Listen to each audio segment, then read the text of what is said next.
కమలం వదిలి కాంగ్రెస్లోకి వస్తా. ఏఐసిసి నేత వద్ద ఒక బీజేపీ ఎంపీ ప్రపోజల్ పెట్టిండట. ఎవరి ఎంపీ? మీసాలు లేని ఎంపీలాగా ఉన్నాడు కదా, ఫోటో అదేనా లేకపోతే వేరేదా మరి? ఏమో ఎవరెవరు ఉన్నారు ఇంట్లో? బండి సంజయ్, ఆయన హెయిర్ ఉన్నది, బండి సంజయ్ కాదు, అరవింద్ కాదు, మరి ఎవరో మరి పెద్ద మనిషి. మోదీ గ్రాఫ్ తగ్గుతున్న నేపథ్యంలో భవిష్యత్ అన్వేషణ అట. సీఎం, పీసీసీ మంత్రులపైన కంప్లైంట్స్. బీజేపీ తీరుపైన తీవ్ర అసంతృప్తి అట. ఎవరున్నారు మరి ఇంట్లో? మరి ఆ ఎంపీ ఎవరో కమలం వదిలి కాంగ్రెస్లోకి వస్తా అంటుండట. రాష్ట్రానికి చెందిన ఒక బీజేపీ ఎంపీ ఆ పార్టీకి గుడ్ బై చెప్పి కాంగ్రెస్ కండువా కప్పుకునేందుకు ప్రయత్నాలు ప్రారంభించిందట. మీరు ఎందుకు ఇబ్బంది పడుతున్నారు? మీరు గెలవడానికి కారణం కూడా కేసీఆర్, రేవంత్ రెడ్డి. కేసీఆర్ ఏమో సహాయ నిరాకరణ చేసిండు, 0 గుండు 0 వచ్చింది. రేవంత్ రెడ్డి ఏమో మళ్ళీ మొత్తం చేస్తే ఇజ్జత పోద్దని సగం ఇచ్చిండు, సగం ఉంచుకున్నాడు. 8-8. సరే, ఒక 3-4 గెలవగలిగే అవకాశం వాళ్ళకు ఉన్నది, కానీ మిగతా 3-4 అయితే లిటరల్గా రేవంత్ రెడ్డి సహకారం అనేది బీజేపీకి 8 వచ్చేవి కావు, డౌటే లేదు అందులో. దాంట్లో మనం ఇది ఆలోచించాల్సిన అక్కరే లేదు. కేసీఆర్, రేవంత్ రెడ్డి వల్లనే 8 వచ్చినాయి వాళ్ళకి. మరి ఇప్పుడు మీరు అన్నకు పోయారు అనుకోండి, మళ్ళీ మీరు మీ ప్లేస్లో మీకు కూడా టికెట్ రాకుండా చేయొచ్చు రేవంత్ రెడ్డి. నువ్వు కాంగ్రెస్లోకి వస్తా అంటున్నావు కదా, నువ్వు కాంగ్రెస్లోకి వచ్చి మళ్ళీ ఎంపీగా పోటీ చేయాలంటే నీకు టికెట్ కూడా రాకపోవచ్చు. నీకు టికెట్ ఇచ్చినా ఓడగొట్టచ్చు, ఏదన్నా జరగవచ్చు. ఎందుకంటే ఇప్పుడు ఎవరితో ములాఖత్ అయి ఉన్నారో, రేవంత్ కాంగ్రెస్ కోసం చేస్తుండో, బీజేపీ కోసం పనిచేస్తుండో, బీఆర్ఎస్ కేసీఆర్ బయటికి రాకుండా పార్టీని మొత్తం ఖతం చేసి బీజేపీకి రావాలని అనుకుంటున్నాడో అర్థం కావట్లే. సో కాబట్టి మీరు అందులోనే ఉంటే మీరు అదే పార్టీలో టికెట్ తెచ్చుకుంటే ఇంకా గెలవడానికి అవకాశం ఉంటుందేమో, కానీ మీరు ఇళ్ళకి వచ్చారు అనుకోండి, ఈయనే ఓడగొట్టచ్చు మిమ్మల్ని. అందులో భాగంగా పార్లమెంట్ వర్షాకాల సమావేశాల సమయంలో ఏఐసిసిలోని ఒక కీలక నేతను కలిసి తన ప్రపోజల్ను ఆయనకు వివరించారట. ముందుగా పార్టీ మారేందుకు దారి తీస్తున్న పరిస్థితులు వివరించి ఆ తర్వాత రాష్ట్ర ప్రభుత్వం కాంగ్రెస్ పార్టీ పనితీరుపైన ఫిర్యాదు చేసిరట. ఈ సందర్భంగా ముఖ్యమంత్రి, పీసీసీ అధ్యక్షుడు, మరో 3 మంత్రుల పర్ఫార్మెన్స్ సరిగ్గా లేదని ఆరోపించారు. అయితే సదరు ఎంపీ ప్రతిపాదనను ఏఐసిసి నేతలు రాష్ట్రానికి చెందిన కీలక నేతల ముందు పెట్టడంతో ఆ విషయం ఇప్పుడు హస్తం పార్టీలో హాట్ టాపిక్గా మారిందట. సొంత పార్టీ పెద్దల మీద కోపంగా ఉన్నాడట ఆయన. లోక్సభలో అడుగుపెట్టినప్పటి నుంచి సదరు బీజేపీ ఎంపీ కేంద్ర మంత్రి పదవి పైన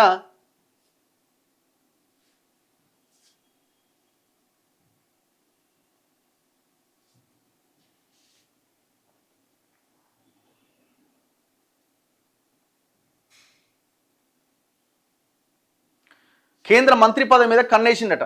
అందుకోసం క్యాబినెట్ విస్తరణ జరిగిన ప్రతిసారి పదవి కోసం తీవ్రంగా లాబింగ్ చేసేవారు. మంత్రి పదవి ఇవ్వకపోతే ఆ స్థానంలో పార్టీ అధ్యక్ష పదవి ఇవ్వాలని ఢిల్లీ నేతల చుట్టూ ప్రదక్షిణ చేసిరు. కథం చెప్పకనే చెప్పిండు, ఇది ఈటల రాజేందర్ అని చెప్పకనే చెప్తున్నాడు. ఎందుకంటే ఈటల రాజేందర్ మంత్రి పదవి కోసం, పార్టీ అధ్యక్ష పదవి కోసం ప్రయత్నం చేసిన మాట వాస్తవమే. అంటే ఇది ఏంది? ఇది చాలా తెలివిగా రాసినట్టు కొడుతుంది. ఇది కూడా మళ్ళీ కుట్ర స్టార్ట్ అయింది 100%. ఇప్పుడు ఆయన ఆ 2 పదవులకు అర్హత సాధించినోడు కాదా?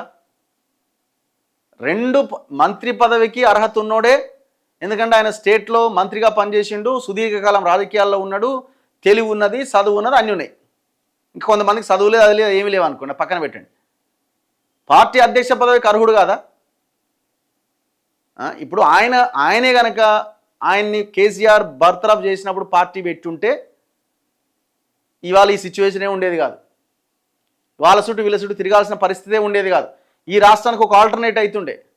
కానీ మనోడు భయంతోనో ఇక దేంతోనో ఇక పైసలు ఖర్చు అయితే అనుకున్నాడో, భయపడ్డాడో, ఏమనుకున్నాడో ఒకటే బ్యాక్ స్టెప్ వేసుకుంటూ పోయినాడు.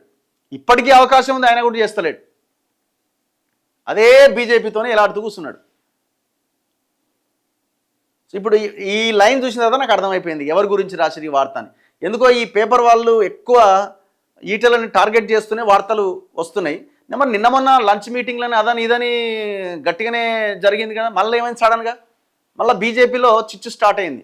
నాకు తెలిసిందే కదా ఇది 2 రోజుల ముచ్చటే. ఇది వీళ్ళు ఏకతాటి పైన ఉంటారు, ఇదంతా ఈ కథమయ్యే ముచ్చటే అని.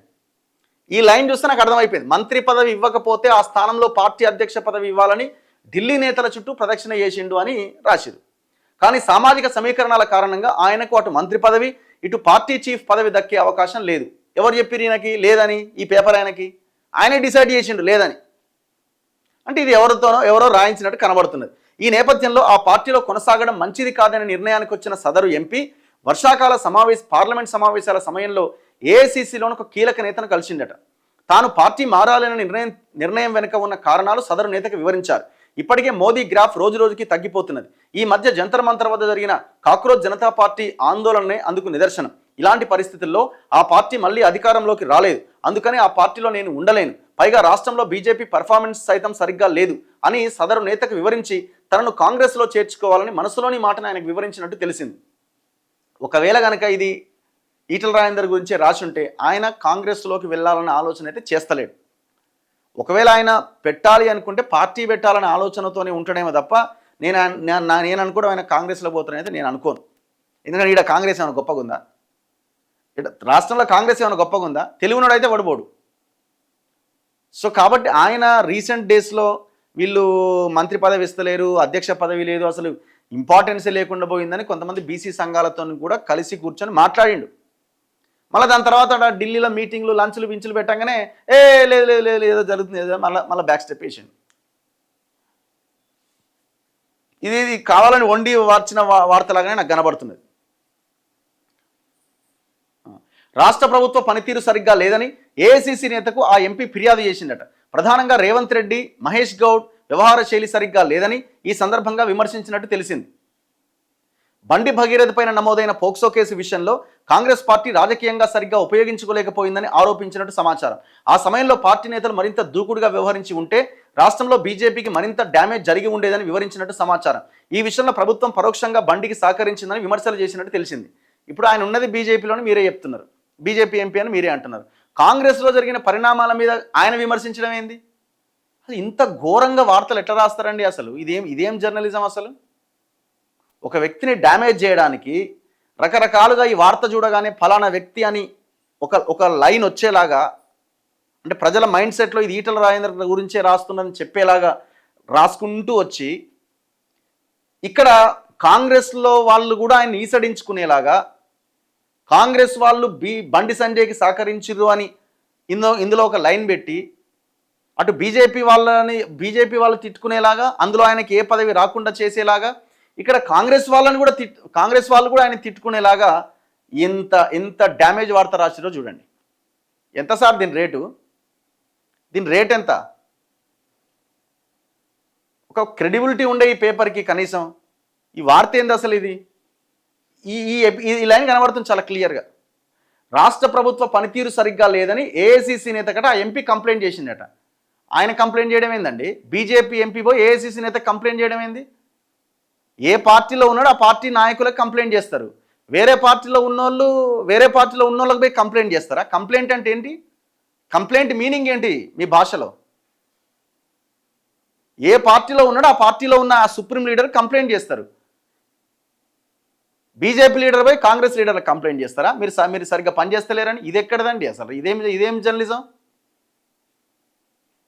ప్రధానంగా రేవంత్ రెడ్డి, మహేష్ గౌడ్ వ్యవహార శైలి సరిగ్గా లేదట. ఈ సందర్భంగానే విమర్శించిందట. పక్క పార్టీ వాడు విమర్శించడం ఏందండి? నాకు అర్థం కాదు. పక్క పార్టీలో ఉన్నవాడు అవతల పార్టీని విమర్శించడేంది? బండి భగీరథ్ పైన నమోదైన పోక్సో కేసు అంటే విమర్శ అనేది వేరే వాటి మీద విమర్శ ఉండాలి, కానీ ఆ పార్టీలోని నాయకులు సరిగ్గా పనిచేస్తలేరనట వాళ్ళని విమర్శించిందట. బండి భగీరథ్ పై నమోదైన పోక్సో కేసు విషయంలో కాంగ్రెస్ పార్టీ రాజకీయంగా సరిగ్గా ఉపయోగించుకోలేకపోయిందని ఆరోపించిందట. ఈ సమయంలో పార్టీ నేతలు మరింత దూకుడుగా వ్యవహరించుంటే రాష్ట్రంలో బీజేపీకి మరింత డ్యామేజ్ జరిగేదని వివరించినట్టు సమాచారం. అవినీతి మంత్రుల జాబితాను సమర్పించిందట. ఓ 3-4 అవినీతి మంత్రుల చిట్టాను ఆ సదరు ఎంపీ ఏఐసీసీ నేత ముందు పెట్టినట్టు తెలిసింది. ఆ మంత్రుల శాఖల్లో జరుగుతున్న అవినీతి ఏ మేరకు ఉన్నది, ఎంత మేరకు ఆర్థికంగా ప్రయోజనం పొందారు, వచ్చిన సొమ్మును ఎక్కడ పెట్టుబడి పెట్టారు అనే విషయాలు సైతం వివరించినట్టు సమాచారం. ఆ మంత్రులను కట్టడి చేయకపోతే ప్రభుత్వానికి మరింత చెడ్డ పేరు వచ్చే ప్రమాదం ఉందని అలర్ట్ చేసిందట. మొత్తానికి బీజేపీలో ఆ లంచ్ మీటింగ్ ఎఫెక్టు 1% కూడా లేదని దీని ద్వారా అర్థమవుతున్నది. మొన్న రీసెంట్గా నితిన్ నబీన్ చెప్పిన తర్వాత మీరందరూ కలిసే ఉండాలి అది ఇది అనేదో లంచ్ మీటింగ్లు పెట్టిరు కదా, ఆ లంచ్ మీటింగ్ల ఎఫెక్ట్ తర్వాత వీళ్ళు ఏమాత్రం సఖ్యతగా లేరన్నది ఈ వార్త ద్వారా మనకు చాలా క్లియర్గా అర్థమవుతున్నది. ఈటల రాజేందర్కు ఆయన చేసుకునేదే ఇబ్బందిగా ఉన్నది. ఆయన మళ్ళీ కాంగ్రెస్ మంత్రుల మీద వాళ్ళు ఇట్లున్నారు అట్లున్నారు అని చెప్పేట ఆ పార్టీ హైకమాండ్ దగ్గర పోయేట వాళ్ళ మీద కంప్లైంట్ చేసిండట. లాభం కన్నా నష్టం ఎక్కువ.